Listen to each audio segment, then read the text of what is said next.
I am Daryl, I am your Pinoy Travelpreneur, and welcome to Cabungawan Beach.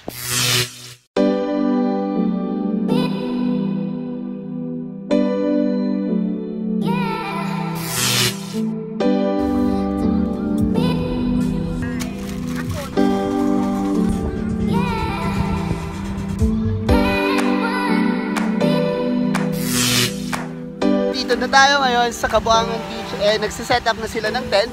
And yeah, mamaya may nakita kaming isda at yun yung ulamin namin mamaya. Tingnan natin gaano flying fish yung kakainin namin, and I don't know kung anong lasa nun. So mamaya tingnan natin kung ano ba yung flying fish na yon.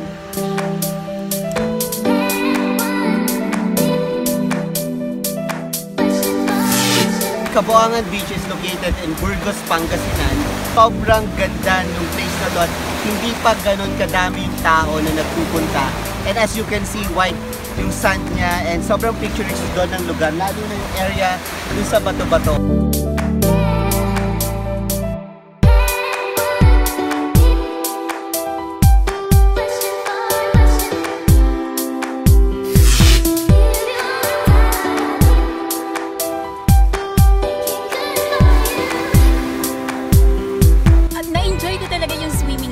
And of course, yung favorite spot ko is sabi nila doon, Death Lagoon. I would really come back in this place kasi sobrang unique yung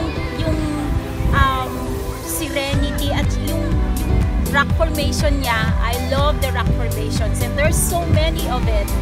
So I'm really happy that I went to this place, and thank you, Dad.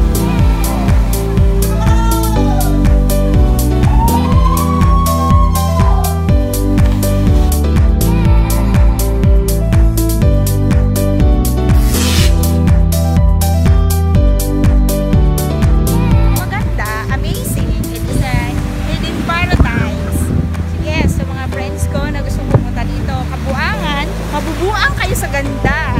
Lalo na doon banda, sa may part na may mga bato-bato. Tapos kakainin kayo ng alo.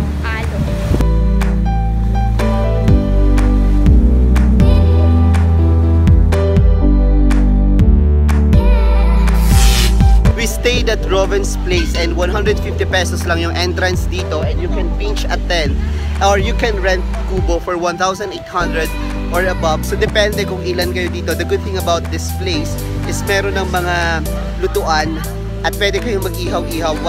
May tindahan na din doon, and yeah, it's really perfect na puntahan dito, and ang kailangan nyo na lang dalhin is sarili nyo, and at the same time mga pagkain pwede nyong lutuin.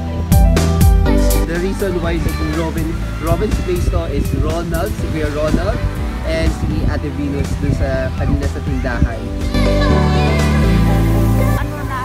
Talaga Cabungawan na ang alam